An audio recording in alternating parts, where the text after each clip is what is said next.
ജാതിയുടെയും മതത്തിൻ്റെയും പേരിൽ തമ്മിൽ തല്ലുകൂടുന്ന കാലത്ത് ശ്രീനാരായണ ഗുരുദേവൻ പ്രതിഷ്ഠ നടത്തിയിട്ടുള്ള തലശ്ശേരി ശ്രീ ജഗന്നാഥ ക്ഷേത്രമാണ് ഈ കാണുന്നത്. ബ്രാഹ്മണർക്ക് പകരം അബ്രാഹ്മണർ പൂജാകർമ്മങ്ങൾ നിർവഹിക്കുന്ന ശിവക്ഷേത്രം. കേരളീയ സമൂഹത്തെ ആകെ നവോത്ഥാനത്തിലേക്ക് നയിച്ച ശ്രീനാരായണ ഗുരുദേവൻ താഴ്ന്ന ജാതിയിൽപ്പെട്ടവർക്കുൾപ്പെടെ ദൈവാരാധന നടത്തുവാനായിട്ട് കേരളത്തിലും കർണാടകയിലും തമിഴ്നാട്ടിലുമായിട്ട് ഏതാണ്ട് 45ഓളം ക്ഷേത്രങ്ങൾ സ്ഥാപിച്ചിട്ടുണ്ട്. അതിൽ പ്രതിഷ്ഠയും നടത്തിയിട്ടുണ്ട്. അതിൽ ആ ഒരു ക്ഷേത്രങ്ങളുടെ പട്ടികയിൽ മുൻപന്തിയിലാണ് തലശ്ശേരിയിലുള്ള ഈ ഒരു ജഗന്നാഥ ക്ഷേത്രം. നമസ്കാരം. രാവിലെ തന്നെ തണുത്ത് പറിച്ച് ബൈക്കിൽ വന്നിട്ട് പയ്യന്നൂർ റെയിൽവേ സ്റ്റേഷൻ്റെ ബൈക്ക് പാർക്ക് ചെയ്യുന്ന യാർഡിൽ നിൽക്കുകയാണ്. നല്ല തണുപ്പായിരുന്നു. വീട്ടിൽ നിന്ന് ഇറങ്ങുന്ന സമയത്ത് തണുപ്പില്ലായിരുന്നു. അതുകൊണ്ട് സെറ്ററൊന്നും ഇട്ടില്ല. ഒരു 2 കിലോമീറ്ററൊക്കെ ഇങ്ങോട്ട് വന്നപ്പോൾ പിന്നെ തണുക്കാൻ വേണ്ടി തുടങ്ങി. പിന്നെ ആ തണുപ്പ് സഹിച്ച് ഞാൻ മുന്നേറി ഗൈസ്. അപ്പോൾ ഇന്ന് നമ്മൾ പോകുന്നത് നമ്മുടെ കേരളത്തിലെ തൃശ്ശൂർ പൂരത്തിൻ്റെ വെടിക്കെട്ടില്ലേ, അത് നിങ്ങൾക്ക് എല്ലാവർക്കും അറിയാമായിരിക്കും അല്ലേ. അതുപോലെ തൃശ്ശൂർ പൂരത്തിൻ്റെ വെടിക്കെട്ട് നടത്തിയിരുന്ന, അതായത് കുറച്ച് വർഷങ്ങൾക്ക് മുമ്പ് വരെ വെടിക്കെട്ട് നടത്തിയിരുന്ന ഒരു ക്ഷേത്രം നമ്മുടെ കണ്ണൂർ ജില്ലയിലെ തലശ്ശേരിക്കടുത്തുണ്ട്. ജഗന്നാഥ ക്ഷേത്രം എന്ന് പറഞ്ഞിട്ടൊരു ക്ഷേത്രമുണ്ട്. അവിടെ റെയിൽവേ സ്റ്റേഷനും ഉണ്ട്. ആ ഒരു ക്ഷേത്രത്തിലേക്ക് പോകുന്ന ട്രെയിൻ കാഴ്ചയും ആ ഒരു ക്ഷേത്രത്തിൻ്റെ വീഡിയോ ഒക്കെ ആയിരിക്കും ഈ വീഡിയോയിൽ നിങ്ങൾ കാണാൻ വേണ്ടി പോകുന്നത്. തൊട്ടടുത്ത വീഡിയോയിൽ ജഗന്നാഥ ടെമ്പിൾ ഗേറ്റ് എന്ന് പറഞ്ഞിട്ടുള്ള റെയിൽവേ സ്റ്റേഷനിൽ നിന്നുള്ള ഒരു ട്രെയിൻ സ്പോട്ടിംഗ് വീഡിയോ ആയിരിക്കും നിങ്ങൾ കാണാൻ വേണ്ടി പോകുന്നത്. അപ്പം ആ ഒരു ജഗന്നാഥ ക്ഷേത്രത്തിൻ്റെ വീഡിയോ നമുക്ക് കാണാം. വീഡിയോയിലേക്ക് എല്ലാവർക്കും സ്വാഗതം. സ്റ്റേഷനിൽ ഇപ്പോൾ അത്യാവശ്യം തിരക്കുണ്ട് കേട്ടോ. ഞാനിപ്പോൾ പോകുന്നത് 166-10 നമ്പർ മംഗലാപുരത്ത് നിന്ന് കോഴിക്കോടേക്ക് പോകുന്ന എക്സ്പ്രസ്സിനാണ്. അത് 7 മണിയാകുമ്പോൾ ഓൺ ടൈമിന് ഇവിടെ എത്തുമെന്നാണ് കാണിക്കുന്നത്. ഇപ്പം 6:50 കഴിഞ്ഞു. മാവേലിക്ക് ഇപ്പോൾ പോയതേ ഉള്ളൂ. അതാ കുറച്ച് തിരക്കുകൾ കാണുന്നത്. പിന്നെ കോഴിക്കോടേക്ക് ഭാഗത്തേക്ക് പോകാനുള്ള ആൾക്കാരും ഉണ്ട്. മാവേലി ഇന്നൊരു 1 മണിക്കൂറും 10 മിനിറ്റൊക്കെ ലേറ്റായിട്ടാണ് ഇവിടെ പയ്യന്നൂരെത്തിയത്. 7:03 കഴിഞ്ഞപ്പോൾ നമ്മുടെ കോഴിക്കോട് എക്സ്പ്രസ് വരുന്നുണ്ട് കേട്ടോ. ഒരു WP4 ലോക്കോ.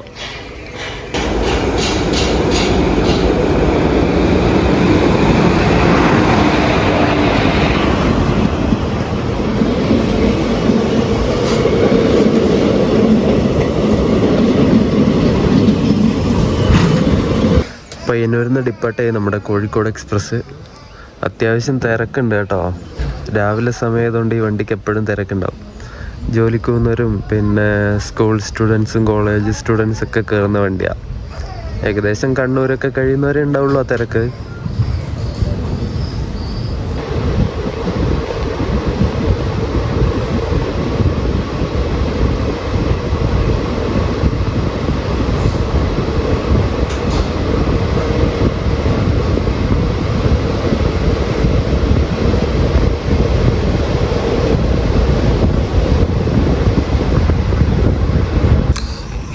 സ്റ്റേഷനിലെത്തിയിട്ട് നമ്മൾ ഡിപ്പാർട്ടായി കേട്ടോ. ഇവിടുന്ന് കുറച്ച് ആൾക്കാർ കയറി. ഇവിടുന്ന് ഒരു ട്രെയിൻ സ്പോട്ടിങ് വീഡിയോ എടുക്കണമെന്ന് വിചാരിച്ചിട്ട് കുറേ നാളായി. നമ്മൾ കഴിഞ്ഞ തവണ എടുത്തത് 2024 നവംബറിലെങ്ങാനോ. ഇത് 2025 നവംബറൊക്കെ കഴിഞ്ഞു. 1ാം വാർഷികത്തോടനുബന്ധിച്ച് ഒരു വീഡിയോ എടുക്കണമെന്ന് ഉണ്ട്. നോക്കാം.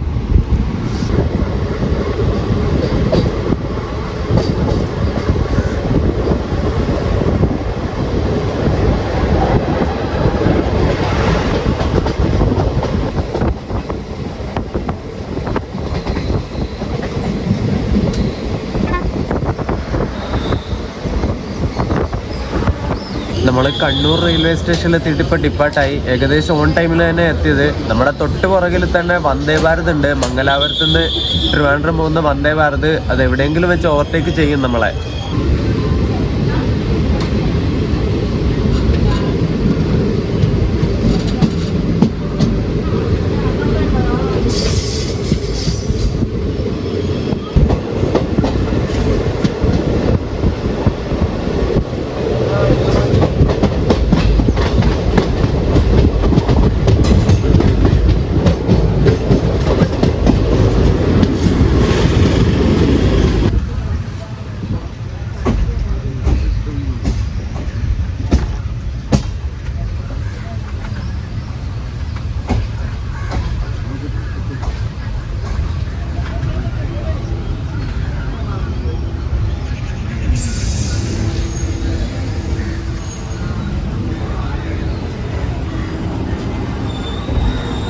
നമ്മൾ കണ്ണൂർ സൗത്ത് റെയിൽവേ സ്റ്റേഷനിലെത്തിയ ഇവിടെ ലൂപ്പിലാണ് നമ്മളുള്ളത്.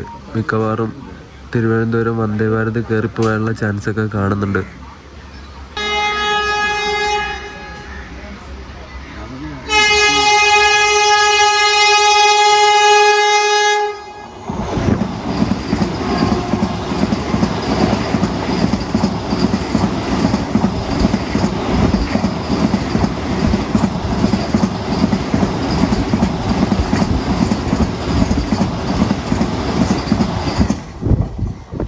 അങ്ങനെ മംഗലാപുരം തിരുവനന്തപുരം വന്ദേ ഭാരത് നമ്മളെ തേച്ചൊട്ടിച്ചിട്ട് കയറിപ്പോയി. ഇനി വന്ദേ ഭാരത് എടക്കാടൊക്കെ കഴിഞ്ഞാലേ നമുക്ക് സിഗ്നൽ കിട്ടാൻ ചാൻസ് ഉള്ളൂ.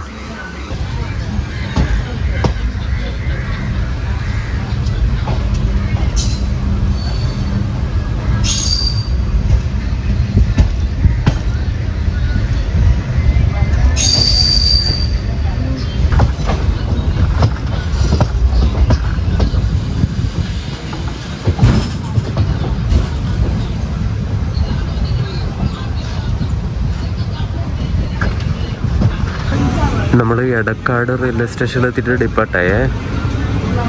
നല്ലൊരു അടിപൊളി റെയിൽവേ സ്റ്റേഷനാണ് എടക്കാട്. ഉണ്ടോ, മരങ്ങളൊക്കെ ആയിട്ട് ഒരു പഴയ റെയിൽവേ സ്റ്റേഷനാണ്.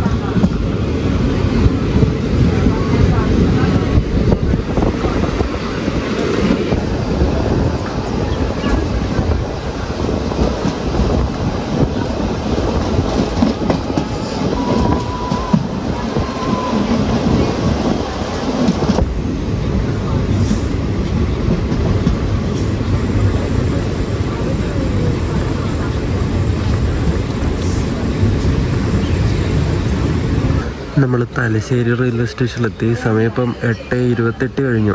ഇനി തലശ്ശേരി കഴിഞ്ഞിട്ട് തൊട്ടടുത്ത് വരുന്ന സ്റ്റേഷൻ തന്നെയാണ് നമുക്ക് ഇറങ്ങേണ്ട Jagannath temple gate railway station. അങ്ങനെ നമ്മുടെ സ്റ്റേഷനായ ജഗന്നാഥ് ടെമ്പിൾ ഗേറ്റ് റെയിൽവേ സ്റ്റേഷനിലെത്തി വണ്ടി. ഇവിടെ പ്ലാറ്റ്ഫോമിൻ്റെ പണി ഹൈറ്റ് കൂട്ടിക്കൊണ്ടിരിക്കുക പ്ലാറ്റ്ഫോമിൻ്റെ. എന്നിട്ടെല്ലാം പൊളിച്ചിട്ട് മണ്ണും കാര്യങ്ങളൊക്കെ കരിങ്കല്ല് എല്ലാം ഇങ്ങനെ ഇട്ടിരിക്കുകയാണേ. ഇറങ്ങാനൊക്കെ നല്ല പണിയാണ്.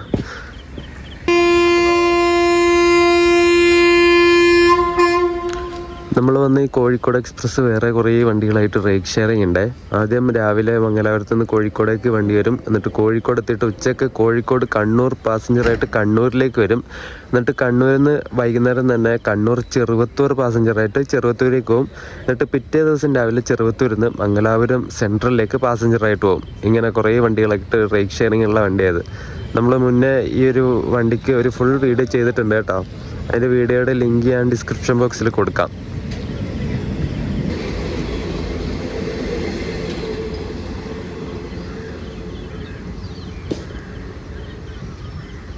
ഇനി നമുക്ക് നേരെ അമ്പലത്തിലേക്ക് പോയിട്ട് വരാം. ജഗന്നാഥ ടെമ്പിളിലേക്ക് പോയിട്ട് വരാം. ഏത് റോഡിലൂടെയാണ് പോകേണ്ടതെന്നൊന്നും എനിക്കറിയില്ല. അവിടെ ഒരു റോഡ് കാണുന്നുണ്ട്, ഒരു ക്രോസിങ് കാണുന്നുണ്ട്. അതിലൂടെ തന്നെ ആയിരിക്കണം, നോക്കാം. അത്യാവശ്യം നല്ല റെയിൽവേ സ്റ്റേഷനാണ് കേട്ടോ. സൈഡിലൊക്കെ കണ്ടോ നല്ല പച്ചപ്പും കാര്യങ്ങളൊക്കെ ആയിട്ട്. സൂര്യൻ അവിടെ തന്നെയാണ്. അതാ ഒരുമാതിരി വെള്ള കളർ പോലെ തോന്നുന്നത്. ആ കാണുന്നതാണ് റെയിൽവേ സ്റ്റേഷൻ്റെ ആ ഒരു ഏരിയ എന്ന് പറയുന്നത്. അതിന് തൊട്ടിപ്പുറത്ത് തന്നെയാണ് ഈ ജഗന്നാഥ ക്ഷേത്രം വരുന്നത്.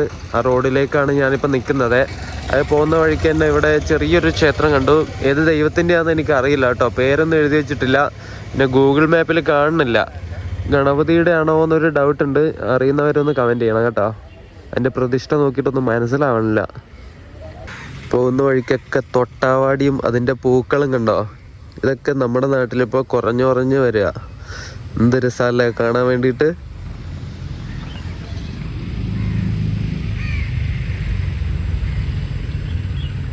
അമ്പലത്തിലേക്ക് പോകുന്ന വഴിക്ക് തന്നെ ശ്രീനാരായണ ഹാൾ എന്ന് പറഞ്ഞിട്ടൊരു സംഗതി കാണുന്നുണ്ട്. ഒരു ശ്രീനാരായണ ഗുരുവിടെ ഒരു പ്രതിമ, ഒരു പ്രതിഷ്ഠ പോലെയൊക്കെ ഉണ്ട്. അത് ഇതിനകത്താണോ എന്ന് എനിക്കറിയില്ല. ആരുടെയെങ്കിലും ചോദിച്ചു നോക്കാം, എന്നിട്ട് ഞാൻ പറയാം കേട്ടോ. അങ്ങ് അവിടെ കാണുന്നത് തന്നെയാണ് കേട്ടോ ക്ഷേത്രം. കാണാൻ പറ്റുന്നുണ്ടോ?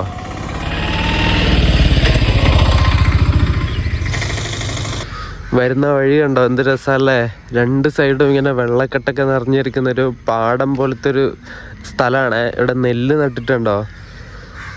ഇങ്ങനെ ചെറുതായിട്ട് ഇങ്ങനെ അരികളൊക്കെ വന്നു തുടങ്ങിയിട്ടുണ്ട് കണ്ടോ. അയ്യവ പൊളിച്ച്.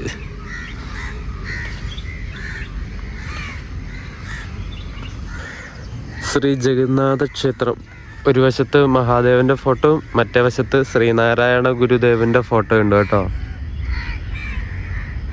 അപ്പോൾ ഈ കാണുന്നതാണ് ജഗന്നാഥ ക്ഷേത്രം തലശ്ശേരി. നമുക്കൊരു ക്ഷേത്രത്തിൻ്റെ അകത്തേക്ക് പോയിട്ട് വരാം. അകത്ത് എന്തായാലും വീഡിയോ എടുക്കാനൊന്നും പറ്റില്ല. ഞാൻ തൊഴുതിട്ട് വന്നിട്ട് ബാക്കി കാര്യങ്ങൾ പറയാം കേട്ടോ. ഇവിടെ ക്ഷേത്രത്തിന് അകത്തേക്ക് ചെരുപ്പൂരി വെച്ചിട്ട് വരുന്ന സമയത്ത് ഫുള്ള് മണൽ ഇട്ടിട്ടുള്ള ഏരിയ ആണ് കാണാൻ വേണ്ടി പറ്റുന്നത്. പൂഴിയില്ലേ, പൂഴി മണൽ മൊത്തം അതാ. അതിൽ കുറേ പട്ടിത്തീട്ടും ഉണ്ട് കേട്ടോ. ചുമ്മാതല്ല, ഇതുണ്ടോ ഇവിടെയൊക്കെ പട്ടികളെ കിടക്കുന്നുണ്ടോ. അവന്മാർ ഇവിടെ തന്നെ ആയിരിക്കും കാര്യം സാധിക്കുന്നത്. വല്ലാത്ത വൃത്തികേടാണേ. ഒന്നാമത് ചെരുപ്പ് പോലും ഇടാണ്ട് കയറുന്ന സ്ഥലമല്ലേ. അതൊക്കെ ഈ അമ്പലക്കാർ ശ്രദ്ധിക്കേണ്ട കാര്യമാണ്. ഇവിടെ ബലിതർപ്പണ പൂജയും നടക്കാറുണ്ട് കേട്ടോ. അങ്ങ് അവിടെ കുറച്ച് ആൾക്കാർ ബലിയിടുന്നുണ്ട്. കുറേ കാക്കകളും കണ്ടോ, കാക്കയും പ്രാവും എല്ലാം ഉണ്ട് കേട്ടോ. കണ്ണൂർ ജില്ലയിലെ ഒരു പ്രസിദ്ധമായ ശിവക്ഷേത്രമാണ് തലശ്ശേരി ജഗന്നാഥ ക്ഷേത്രം. പുരിയിലെ ജഗന്നാഥ ക്ഷേത്രമായിട്ട് സാമ്യമുള്ള ക്ഷേത്രമായിട്ടാണ് ഈ ഒരു ജഗന്നാഥ ക്ഷേത്രത്തെ കാണുന്നത്. 1908 ഫെബ്രുവരി 13 ശ്രീനാരായണ ഗുരുവാണ് ഈ ഒരു ക്ഷേത്രത്തിലെ പ്രതിഷ്ഠാകർമ്മം നിർവഹിച്ചത്. മുഖ്യ പ്രതിഷ്ഠ എന്ന് പറയുന്നത് മഹാദേവനാണ്, പരമശിവനാണ്. അതുപോലെ ഗണപതി, സുബ്രഹ്മണ്യൻ തുടങ്ങിയവർ ഈ ഒരു ക്ഷേത്രത്തിലെ മറ്റ് ഉപദേവന്മാരാണ്. പ്രശസ്ത ശില്പിയായിരുന്ന തവരലി എന്ന് പറഞ്ഞിട്ടുള്ള ഒരു വ്യക്തിയാണ് പഞ്ചലോഹത്തിലുള്ള ഈ ഒരു ക്ഷേത്രത്തിലെ വിഗ്രഹം നിർമ്മിച്ചിരിക്കുന്നത് എന്നാണ് പറയപ്പെടുന്നത്. തലശ്ശേരിയിലെ വരത്തൂർ കണിയിൽ കുഞ്ഞിക്കണ്ണനാണ് ശ്രീനാരായണ ഗുരുവിനെ സന്ദർശിച്ച് ആദ്യമായിട്ട് ഒരു ആരാധനാലയം സ്ഥാപിക്കാനായിട്ട് തലശ്ശേരിയിലേക്ക് ക്ഷണിച്ചത്. മലബാറിലെ തീർക്ക് സ്വന്തമായിട്ടൊരു ആരാധനാക്രമം ഉണ്ടായിരുന്നതിനാൽ അവർക്കൊരു ക്ഷേത്രം ആവശ്യമില്ലെന്ന് ഗുരുദേവൻ ആദ്യം പറഞ്ഞു. അതുപോലെ ഞാൻ വന്നൊരു വിഗ്രഹം പ്രതിഷ്ഠിച്ചാൽ തെക്ക് നിന്ന് ഏതോ ഒരാൾ വന്നിട്ട് ഒരു വിഗ്രഹം സ്ഥാപിച്ചു പോയി എന്ന് ആളുകൾ പറയില്ലേ എന്നും ഗുരുദേവൻ ചോദിച്ചു. അങ്ങനെ കുറേ വർത്തമാനങ്ങളൊക്കെ പറഞ്ഞ് ക്ഷേത്ര വിഗ്രഹ പ്രതിഷ്ഠക്ക് തലശ്ശേരി സന്ദർശിക്കാനായിട്ട് ശ്രീനാരായണ ഗുരുദേവനെ കുഞ്ഞിക്കണ്ണൻ കൺവിൻസ് ചെയ്തു. അങ്ങനെ ലാസ്റ്റ് അങ്ങനെയാണ് ഈ ഒരു ശ്രീ ജഗന്നാഥ ക്ഷേത്രത്തിൻ്റെ ഒരു ചരിത്രം, അല്ലെങ്കിൽ ഇവിടുത്തെ പ്രതിഷ്ഠ എങ്ങനെയാണ് നടന്നു എന്നിട്ടുള്ള ഒരു ചരിത്രം പറയുന്നത്. അതുപോലെ ശ്രീനാരായണ ഗുരു ജീവിച്ചിരുന്നപ്പോൾ അദ്ദേഹത്തിൻ്റെ പ്രതിമ പ്രതിഷ്ഠിച്ച ഏക സ്ഥലം അല്ലെങ്കിൽ ഏക ക്ഷേത്രം എന്ന് പറയുന്നതും ഈ ഒരു ജഗന്നാഥ ക്ഷേത്രമാണ് കേട്ടോ. നമ്മൾ നേരത്തെ കണ്ടില്ലേ ശ്രീനാരായണ ഗുരുദേവൻ്റെ ഒരു മന്ദിരം പോലെ അവിടെ ശ്രീനാരായണ ഗുരുവിടെ ഒരു പ്രതിഷ്ഠയുണ്ട്. 1927 ആ ഒരു ഗുരുദേവൻ്റെ പ്രതിഷ്ഠ ഇവിടെ സ്ഥാപിച്ചിട്ടുള്ളത്. അതുപോലെ തന്നെ ആ ഒരു പ്രതിമ ഉണ്ടാക്കിയിരിക്കുന്നത് ശരിക്കും ഇറ്റലിയിലാണ്. ഇറ്റലിയിൽ നിന്ന് ഇന്ത്യയിലേക്ക് ട്രാൻസ്പോർട്ട്, അതായത് കടൽ മാർഗം ട്രാൻസ്പോർട്ട് ചെയ്ത് ഇന്ത്യയിലെത്തി അവിടുന്ന് ഇങ്ങോട്ട് കേരളത്തിലേക്ക് കൊണ്ടുവരികയാണ് ചെയ്തത്. നെൽവയലുകൾക്ക് നടുവിൽ മണ്ണ് ഉയർത്തിക്കെട്ടിയ പ്രതലത്തിലാണ് ഈ ഒരു ക്ഷേത്രം നിർമ്മിച്ചിരിക്കുന്നത്. പാവപ്പെട്ടവരിൽ നിന്നും പണക്കാരിൽ നിന്നൊക്കെ ഒരുപോലെ പണം സ്വീകരിച്ചാണ് ഈ ഒരു ക്ഷേത്രം നിർമ്മിച്ചത് എന്നാണ് പറയുന്നത്. അതുപോലെ ഈ ഒരു ക്ഷേത്രത്തിലേക്ക് പട്ടികജാതി പട്ടികവർഗത്തിൽപ്പെട്ട ആളുകൾക്ക് 1924 വരെ പ്രവേശനമില്ലായിരുന്നു. മൂർക്കോത്ത് കുമാരൻ്റെ നേതൃത്വത്തിൽ നടത്തിയ ശ്രമങ്ങളുടെ ഫലമായിട്ട് 1924 ഗുരുദേവന്റെ സാന്നിധ്യത്തിൽ തന്നെ ഈ ഒരു ക്ഷേത്രം ഹരിജനങ്ങൾക്കായി തുറന്നു കൊടുക്കുകയും അങ്ങനെ ബാക്കിയുള്ള പട്ടികജാതി പട്ടികവർഗത്തിൽപ്പെട്ട ആൾക്കാർ അമ്പലത്തിൽ പ്രവേശിക്കാനും തുടങ്ങി. പണ്ടത്തെ ചരിത്രങ്ങളൊക്കെ ശരിക്കും നമുക്കറിയാമല്ലോ, ഭയങ്കര അൺടച്ചബിലിറ്റി, തൊട്ടുകൂടായ്മ തീണ്ടിക്കൂടായ്മ ഒക്കെ ഉണ്ടായിരുന്ന സമയമല്ലേ.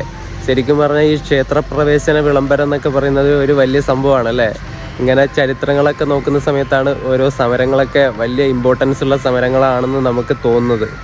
ഈ ഒരു ജഗന്നാഥ ക്ഷേത്രത്തിൽ അബ്രാഹ്മണന്മാരാണ്, അതായത് ബ്രാഹ്മണന്മാരല്ലാത്ത സാധാരണക്കാരായിട്ടുള്ള ആൾക്കാരാണ് പൂജാകർമ്മങ്ങൾ നിർവഹിക്കുന്നത്. അതുപോലെ തന്നെ ഒരുപാട് മതത്തിലുള്ള ആൾക്കാരുടെ വിവാഹങ്ങളും ഈ ഒരു ക്ഷേത്രത്തിൽ നടത്തപ്പെടുന്നുണ്ട് കേട്ടോ. കുംഭമാസത്തിലെ ശിവരാത്രി, മകരത്തിലെ തൈപ്പൂയം എന്നിവയാണ് ഇവിടുത്തെ പ്രധാനമായിട്ടുള്ള ഉത്സവങ്ങളായിട്ട് വരുന്നത്. കുംഭം 1 ഇവിടുത്തെ പ്രതിഷ്ഠാ ദിനം വരുന്നത്. മലയാള മാസം കുംഭമാസത്തിലെ പുണർദം തൊട്ട് 8 ദിവസം നീളുന്ന ഉത്സവമാണ് ഈ ഒരു ക്ഷേത്രത്തിലുള്ളത്. സ്കന്ദഷഷ്ടി, കാർത്തിക മഹോത്സവം, പ്രതിഷ്ഠാദിനം, ഭാഗവത സപ്താഹയജ്ഞം തുടങ്ങിയവ ഈ ഒരു ക്ഷേത്രത്തിൽ ഇവർ നടത്താറുണ്ട്. ഇവിടെ നട തുറക്കുന്ന സമയം എന്ന് വെച്ചാൽ പുലർച്ചെ 4:45 4:45 നട തുറന്നിട്ട് രാത്രി 8 മണിക്കാണ് നട അടക്കുന്നത്. ആ ഒരു സമയത്ത് നിങ്ങൾക്ക് എപ്പോൾ വേണമെങ്കിലും ഇങ്ങോട്ടേക്ക് വരാം. അതുപോലെ ഈ ഒരു ക്ഷേത്രത്തിൻ്റെ പ്രധാനമായിട്ട് ആൾക്കാരിങ്ങനെ പറയുന്ന അല്ലെങ്കിൽ ആൾക്കാർ വിശ്വസിക്കുന്ന എന്താണെന്ന് വെച്ചാൽ, വിവാഹങ്ങൾ നടക്കാത്ത, കല്യാണം നടക്കാത്തവർ ഈ ഒരു ക്ഷേത്രത്തിൽ വന്ന് പ്രാർത്ഥിച്ചാൽ പെട്ടെന്ന് കല്യാണം നടക്കുമെന്നും അതുപോലെ പിണങ്ങിപ്പോയിട്ടുള്ള പങ്കാളികൾ തിരിച്ചു വരുമെന്നുള്ളൊരു വിശ്വാസം ഈ ആൾക്കാരിലുണ്ട്. അങ്ങനെ പറയപ്പെടുന്നുണ്ട് ഈ ഒരു ക്ഷേത്രത്തിനെ പറ്റി. ഒരു വീഡിയോയുടെ ഇൻട്രോയിൽ ഞാൻ പറഞ്ഞിട്ടുണ്ടായിരുന്നു തൃശ്ശൂർ പൂരത്തിൻ്റെ വെടിക്കെട്ട്. അതുപോലെ തന്നെ നമ്മുടെ മലബാർ സൈഡിൽ അതുപോലെയുള്ള വെടിക്കെട്ട് നടന്നുകൊണ്ടിരുന്ന ഒരു ക്ഷേത്രമാണ് ഈ ജഗന്നാഥ ക്ഷേത്രം എന്ന് പറയുന്നത്. വലിയ വെടിക്കെട്ടും കാര്യങ്ങളൊക്കെ ഇവിടെ ഉണ്ടായിരുന്നു. അങ്ങനെ 1986 ആ ഒരു വെടിക്കെട്ടുമായി ബന്ധപ്പെട്ട് ഇവിടെ ഒരു ട്രെയിൻ അപകടം ഉണ്ടായിട്ടുണ്ട്. ഈ ഒരു ക്ഷേത്രത്തിൽ ഉത്സവം നടക്കുന്നതുമായി ബന്ധപ്പെട്ട് ഇവിടെ വെടിക്കെട്ട് നടക്കുന്ന സമയത്ത് ഒരുപാട് ആൾക്കാർ കാണാൻ വേണ്ടി വന്നു. ഇവിടെ സ്ഥലപരിമിതി കാരണം ആൾക്കാർ റെയിൽവേ സ്റ്റേഷൻ്റെ ട്രാക്കിലും പ്ലാറ്റ്ഫോമിലൊക്കെ നിന്നിട്ട് ഈ വെടിക്കെട്ട് കണ്ടുകൊണ്ടിരുന്നു. ഈ വെടിയുടെ ഒച്ചക്കും സൗണ്ടും കാര്യങ്ങളൊക്കെ ആയതുകൊണ്ട് തന്നെ ട്രെയിൻ വരുന്ന സൗണ്ട് ഇവർ കേട്ടില്ല. അങ്ങനെ 27 ആൾക്കാർ ആ ഒരു ട്രെയിൻ ഇടിച്ചിട്ട് ഇവിടെ മരിച്ചിട്ടുണ്ട്. അതിൽ പിന്നെ ആ ഒരു ദുരന്തം നടന്ന് പിന്നെ വെടിക്കെട്ട് എന്താ പറയണ്ടേ നിരോധിക്കുകയാണ് ചെയ്തത്. ചെറിയ രീതിയിലുള്ള വെടിക്കെട്ട് ഇപ്പം ഉണ്ട് തോന്നുന്നു, എനിക്ക് കറക്റ്റായിട്ട് അറിയില്ല, ഇവിടെ ചോദിക്കാനായിട്ട് ആരുമില്ല. ഇപ്പം തൃശ്ശൂർ പൂരത്തിനായിട്ട് കോമ്പീറ്റ് ചെയ്ത് നിൽക്കാൻ പറ്റുന്നവരുള്ള ആ ഒരു രീതിയിലുള്ള വെടിക്കെട്ട് ഇപ്പോൾ ഇവിടെ നടക്കുന്നില്ല ആ ഒരു ദുരന്തത്തിന് ശേഷം. ഈ ഒരു ജഗന്നാഥ ക്ഷേത്രത്തിലെ പൂജാകർമ്മങ്ങളും പിന്നെ ഈ വഴിപാടിൻ്റെ ഒക്കെ ഡീറ്റെയിൽസ് ആണ് ഇവിടെ ഉള്ളത്.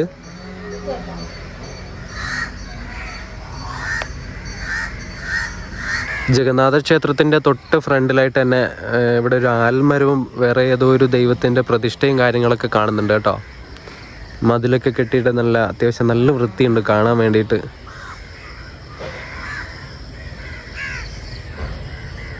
ഈ കാണുന്നത് ക്ഷേത്രക്കുളാണേ.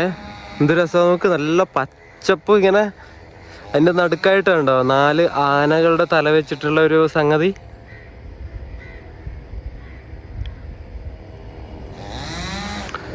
ശ്രീ ജഗന്നാഥ ക്ഷേത്രം അറിയിപ്പ് ആരോഗ്യ വകുപ്പ്. അമീബിക് മസ്തിഷ്ക ജ്വരം പകരുന്ന സാഹചര്യത്തിൽ ക്ഷേത്രച്ചിറയിൽ കുളിക്കരുത്, അനിശ്ചിതകാലത്തേക്ക് നിരോധിച്ചിരിക്കുന്നു. ഇത് മുന്നേ മറ്റേ അമീബിക് മസ്തിഷ്ക ജ്വരം ഉണ്ടായിരുന്നില്ലേ, അതിൻ്റെ സാഹചര്യത്തിൽ ആൾക്കാരോട് കുളിക്കരുത് എന്ന് പറഞ്ഞിട്ടുള്ളൊരു മുന്നറിയിപ്പ് ബോർഡാണ് അത്. നമ്മുടെ നാട്ടിലൊക്കെ ഉണ്ടായിരുന്നു അത്. പക്ഷേ കുളത്തിൽ നിന്നുള്ള വെള്ളം പരിശോധിച്ചപ്പോൾ അത് നെഗറ്റീവാണ് ഫലം വന്നത്. എവിടുന്ന് കിട്ടിയത് എന്നുള്ള കാര്യമൊന്നും അറിയില്ല. ഈ ഒരു ക്ഷേത്രത്തിനെ പറ്റി കുറച്ച് കാര്യങ്ങളൊക്കെ പറയാനുള്ളത് കൊണ്ടാണ് സെപ്പറേറ്റ് വീഡിയോ ചെയ്യാമെന്ന് ഞാൻ വിചാരിച്ചത് കേട്ടോ. ഈ ഒരു ക്ഷേത്രത്തിൽ വന്നു, ഉള്ളിൽ കയറി. ഉള്ളിൽ പിന്നെ വീഡിയോഗ്രാഫി ഒന്നും അലൗഡ് അല്ല, അത് എടുക്കുന്നത് ശരിയല്ല. വിഗ്രഹവും കാര്യങ്ങളൊക്കെ നിങ്ങൾ വന്നിട്ട് തന്നെ കണ്ടിട്ട് ഫീൽ ചെയ്യേണ്ട ഒരു കാര്യമാണ്. അത് ഫോണിലൂടെ ഷൂട്ട് ചെയ്തിട്ട് കാണുന്നതിൽ അതിനോട് ഞാൻ യോജിക്കുന്നില്ല. അപ്പോൾ ഇനി നമുക്ക് നേരെ ജഗന്നാഥ് ടെമ്പിൾ ഗേറ്റ് റെയിൽവേ സ്റ്റേഷനിലേക്ക് പോവാം. ട്രെയിൻ സ്പോട്ടിങ് ചെയ്യാം. ഒരുപാട് ട്രെയിനുകൾ വരാനുണ്ട്. പ്രീമിയം ട്രെയിൻ എന്ന് പറയാൻ അത്ര ട്രെയിനുകളൊന്നുമില്ല, അത് ഞാൻ അടുത്ത വീഡിയോയിൽ പറയാം. ഇല്ലെങ്കിൽ വീഡിയോയുടെ ലെങ്ത്ത് കൂടിപ്പോവും ചിലപ്പോൾ. ഇത് ചെറിയൊരു വീഡിയോ ഒക്കെ ഇടാമെന്ന് വിചാരിച്ചിട്ടായിരുന്നു. അപ്പോൾ ജഗന്നാഥ് ടെമ്പിൾ ഗേറ്റിൽ നിന്നുള്ള ഒരു ട്രെയിൻ സ്പോട്ടിങ് വീഡിയോ ആയിട്ട് കാണാം. അതുവരേക്കും എല്ലാവർക്കും ബൈ ബൈ.